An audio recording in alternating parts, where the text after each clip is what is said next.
Hi, welcome back to my channel. I'm Lexi and welcome to this cute and cozy vlog.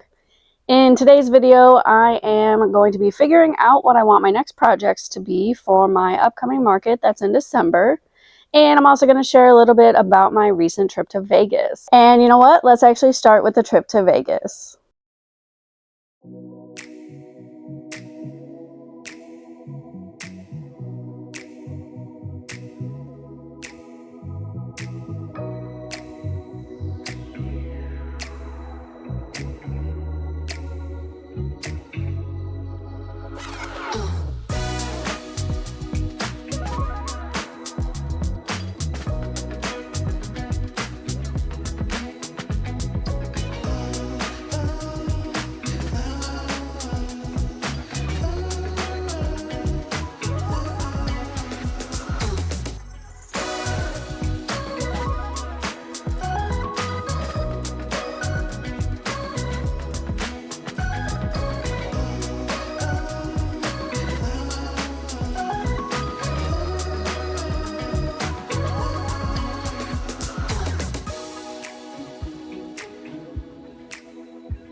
Of course, I started our trip by crocheting on the plane. I actually decided to start a new project. So that project is a sweater.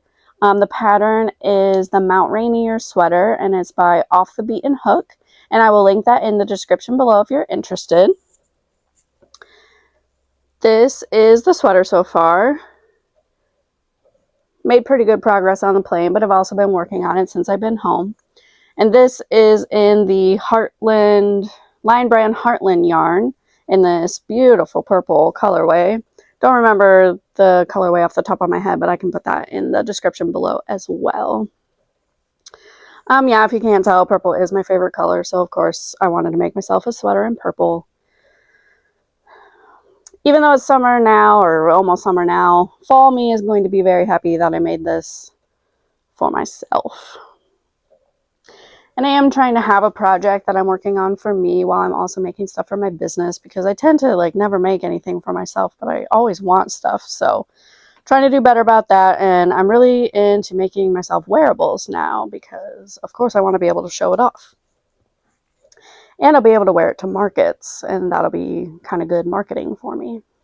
Yeah, once we got to Vegas, we have friends out there and they were super kind, and they picked us up from the airport and they took us to In-N-Out because we had never tried it before.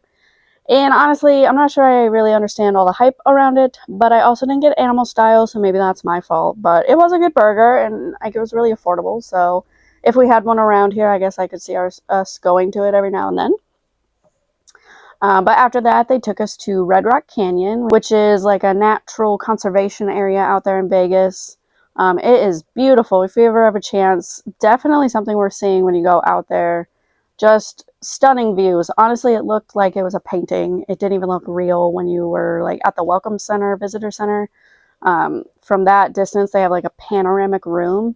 And yeah, it didn't even look real. It was insane. But we decided they have a driving loop that you can do, and there's all these different lookout points where you can get out, take pictures, do some walking, do some hiking, whatever you want to do, picnicking. So we did a few of those. We did climb some rocks, which I wasn't planning to do because normally not that big on heights, especially when I'm the one who is in control of whether or not I'm going to fall. But I did really well. I didn't go higher than I felt comfortable with, which was actually pretty high up. Maybe there was a little bit of peer pressure there or something, because they all kept going. We made it to this big rock, and from there we just sat, kind of soaked in the sun, and it was just so gorgeous. We were so glad to start out our trip in nature instead of just the craziness of the city. I mean, I guess Vegas is, it never sleeps. It's bright lights, all that fun stuff, but kind of a nature girl, I guess, more at heart. Not crazy, not big on hiking, not big on camping, but I do like to be outside. So yeah, that was pretty much all of our first day there. And for our second day, me and my husband decided we were gonna pretty much spend the whole day on the Strip. So we started after we did a group breakfast with the ladies that we were traveling with. And we went to the Caesar's Forum shops and we had lunch there actually, and it was delicious. And we went to the Bellagio, but the fountain wasn't running yet because it doesn't start till like 3 p.m. or something like that on the weekdays. We saw the Eiffel Tower.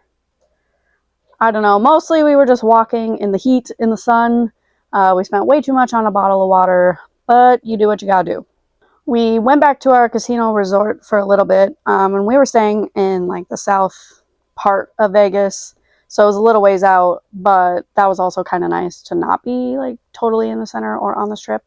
But we went back there to hang out in the air conditioning for a little bit because we were going to go back later to the strip because we were going to see a show at the Sphere. So we did that. We went to the Sphere. We saw the Sphere Experience, which is just like their standard show, not a concert, nothing like that.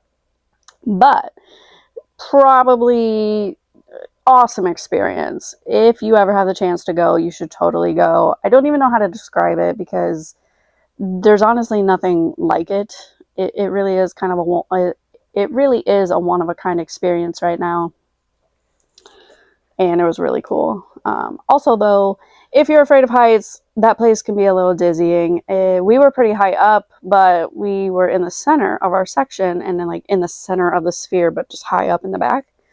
But I gotta say, I think it was probably one of the best seats in the house, honestly. After the Sphere, we did make it to the Bellagio to see it at night and for the fountain show, which was super beautiful. A little bit short. I wanted it to be longer.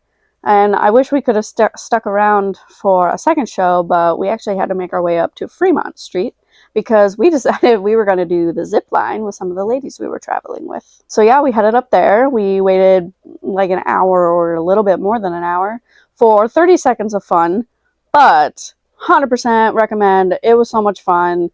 Best 30 seconds that $50 can buy you. After we were done with the zipline, though, we actually left Fremont Street because we were so tired from that day, that whole day. Just we were outside quite a bit in the heat.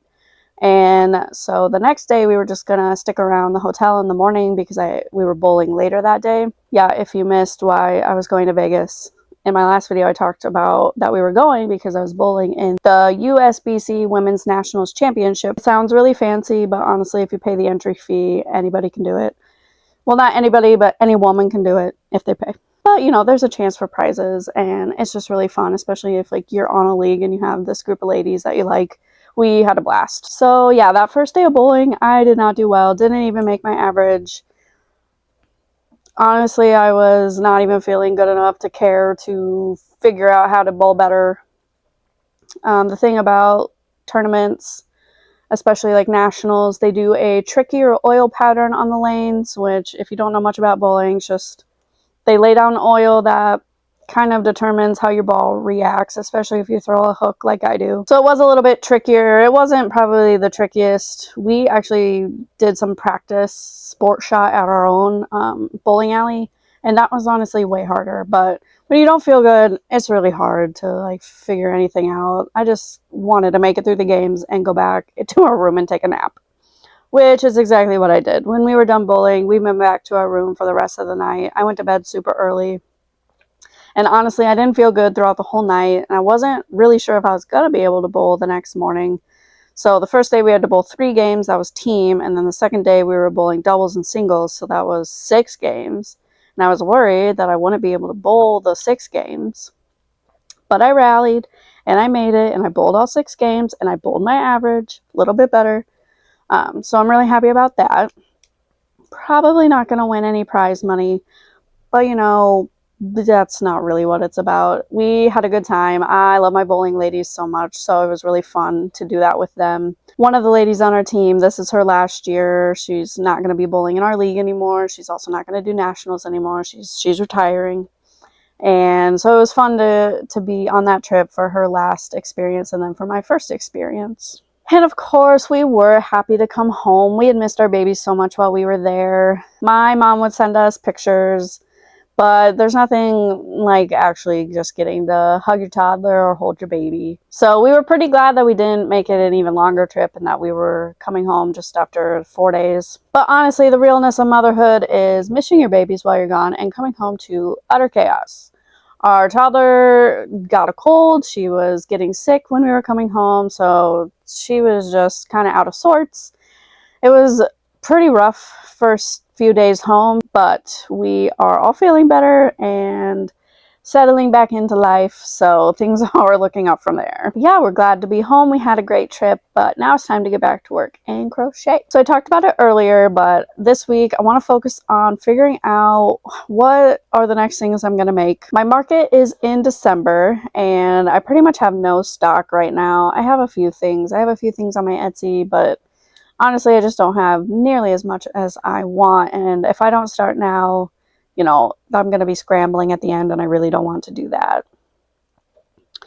So I took to my trusty Pinterest, because that was my favorite place, of course, and I was looking through some of the things that I've saved previously. I was looking through some new things, and for this first set of projects, I have decided that I'm going to do some amigurumi, because I haven't done that in quite a while, and I am going to make a little lion plushie. I like to make plushies for my markets, especially because there's always kids there that have like maybe a little bit of an allowance, and I like to price my plushies affordably so that they can get something while they're there too. And I've made lions in the past, loveys, not plushies, and those have sold, so I figure a plushie is probably a good idea. I got some inspiration off of Pinterest, and I think it's going to work up really cute. So you're probably going to see some footage of that, and then I will meet you back here and we'll talk about what's next. Hey guys, I just wanted to pop on here real quick. I gotta wake my toddler up in a couple minutes, but I wanted to share with you the update on the lion plushie that I was making. So here it is. I do think it is really cute, but I do have to call it a little bit of a fail. And here's why. So this dark brown yarn that I was using, it is the Premier Parfait chunky yarn, I believe. I think it's just like the size weight chenille that you can get from them. I can double check what it actually is called.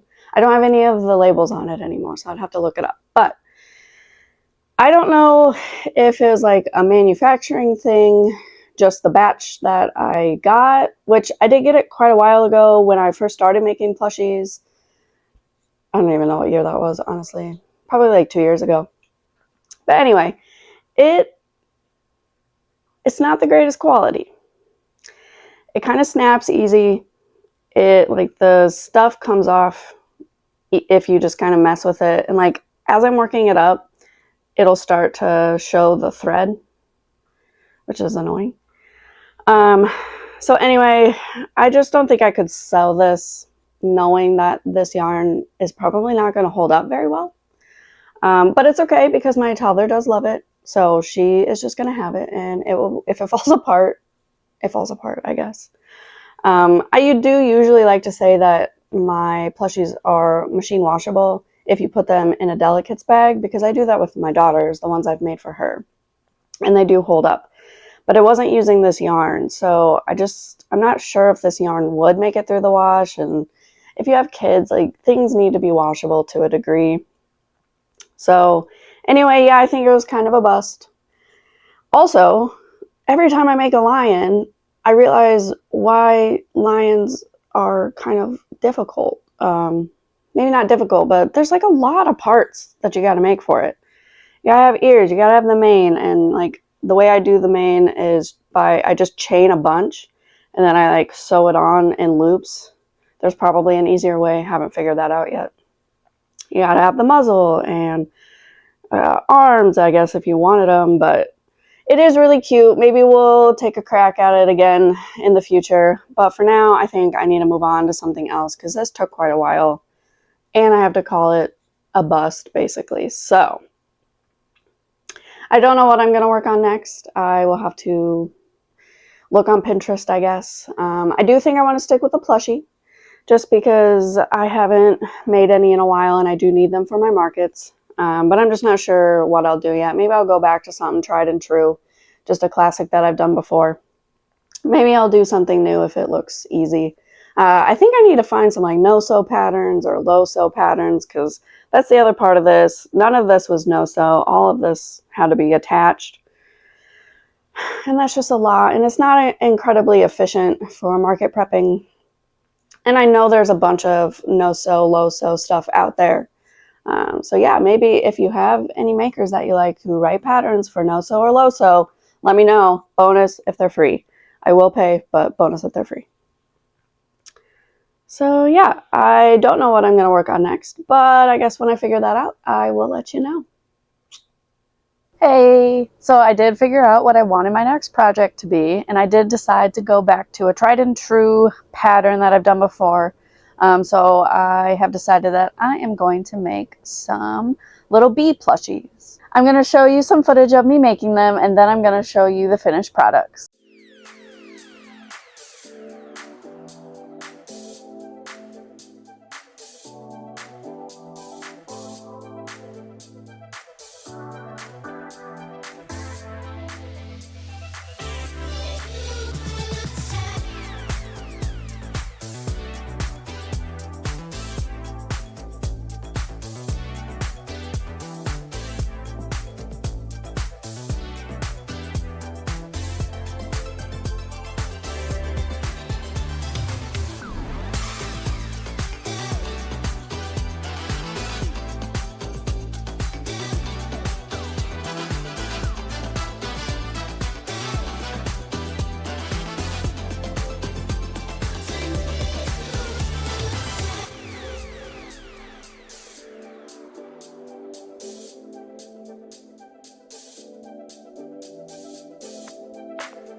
So these are my finished bees. I made 2 of them. I just really love this pattern so much. They're so cute. Little chunky guys. So yeah, I think I will probably try to make a few more before the market. These always tend to sell out, so probably go down more than 2 of them, but I felt like that was a pretty good start. And now I need to decide my next project. I think I'll just do one more project for this video and then wrap it up, but I'm still gonna have to decide what that project is gonna be. Hey guys, I just wanted to pop on here real quick to share some exciting news that I've gotten, which I really needed because I don't know what it is, but this week has just been something else. The people that put on the craft markets that I like to go to or be a part of put out a call for makers. Then they were specifically looking for more crochet or knitting makers. They have a storefront that is a collective of the makers who participate in their markets, and actually the lady that runs it or puts it all together, she's a maker herself. She paints beautiful paintings. And so I reached out and said that I'd be interested and asked like if there was any kind of holes in the inventory that she has that I could fill. And we went back and forth. I signed a contract to be one of her makers. So anyway, I got news that 2 of the things that I had sent over have sold. Also, I had said that I was going to tell you when I figured out what my next project was going to be. And I've done that. So let me show you. I've just started working on it a little bit. I want to make quite a few more of these just over the weekend so that I have a good amount of them done. But yeah. So I've decided to do crocheted baby bibs. And I've already done these. Well, I've already made one a while ago for my son. And he's getting to that age where he's like starting to drool more. And honestly, we think he's going to start teething, which is ridiculously early. But the kid like needs to chew on something constantly or he like freaks out. But anyway, so this was my like first crack at it. I wanted to do more the bandana style. We have some that like we bought and we like this style on him. It actually like really does like stay up by their neck and catch the drool, you know, because like some of the ones hang like too low. I probably just messed with my mic there, but anyway, so this was my first crack at it. And like I put it on him and it works. Honestly, the strap's a little too long because he's kind of a skinny guy, but the strap's a little too long, but then also there's almost too much of this like empty area. I mean, babies, like, they're not that big around really. And so then I took a look at what his actual bandana bibs are like, and really they don't have a strap at all. They're just like the whole thing is the bandana, and then there's like the snap on the end that you just cross over. Obviously this would be way too small, but so I kind of started to redesign, and I haven't sewed in the ends yet because I wanted to get it done and then actually like put it on him and see if this style is going to be a little bit better. So this one has I think it's just one more row actually of the bandana part. Maybe it's 2. Anyway, I did just a little strap, and this is where I plan to put the button. And then I did this strap over here, but I did more like chain 1s in between, so there's more holes. That way it's more adjustable like sizing wise, because again, like my baby, he's kind of small, but I know obviously other babies can be kind of chunky, but also this gives it like a bigger age range that it would work for. I'm thinking that it's going to be like 0 to 6 months. If your kid runs on the small side, you might be able to get it farther than that too, but probably that's a good size range, I think, for it. So yeah, I'm gonna make a few more of these. I'm making them in cotton because that's nice and absorbent, easily washable, all that good stuff. Holds up, can be chewed. Yeah, so I want to make more of these. I have pulled out quite a few colors of cotton to work these up in. They are super fast. Yeah, I'm gonna hopefully make more of those, get all the ends sewed in, buttons put on, all that good stuff. And yeah, I'll check back in with you when I'm done making as many of these as I'm going to. Probably just whatever I make this weekend, because I'm gonna wrap up hopefully filming for this on Monday so I can get it all edited and done. But yeah, baby bibs. Really relevant in my life, so probably relevant in some of yours too.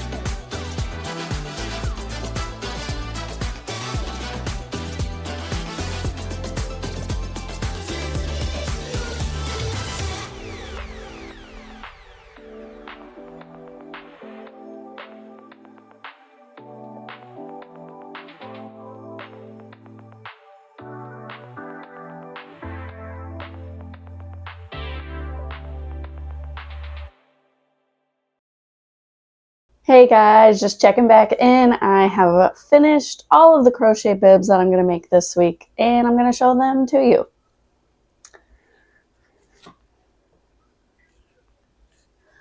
So I made 6 total. I did 3 boy colors, 3 girl colors. One's kind of neutral, but I did this like cute edge on it, which I think makes it just a little bit more girly. All of these are made in cotton. So we've got this nice pink purple mix. Classic, just a cream beige color, and of course a nice light bright pink. And then for the boy colors, I have this kind of camo color,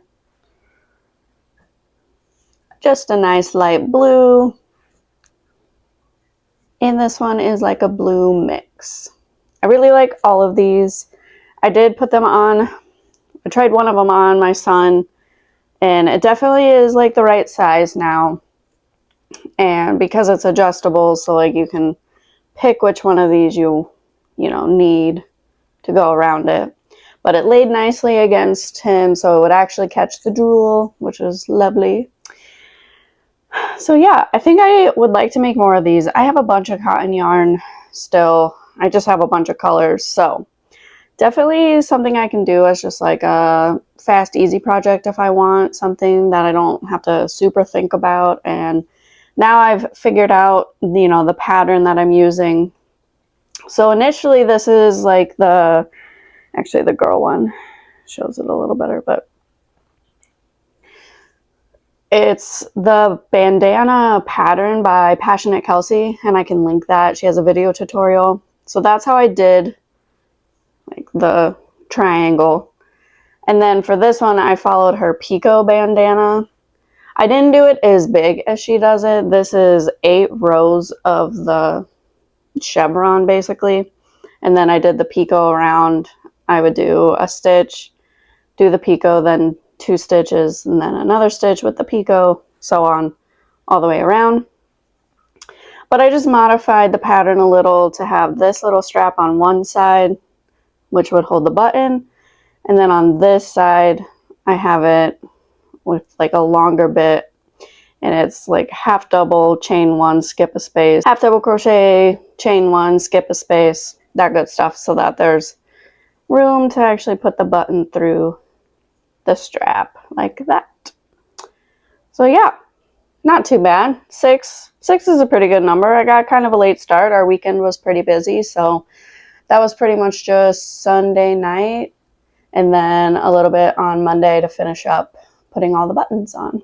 Alright guys, well I think that's going to be the end of the video for this week. If you're liking what you're seeing and you want to catch the next one, go ahead and hit that subscribe button. Also give the video a like and comment down below which was your favorite project this week. I hope I'll see you in the next one. Bye!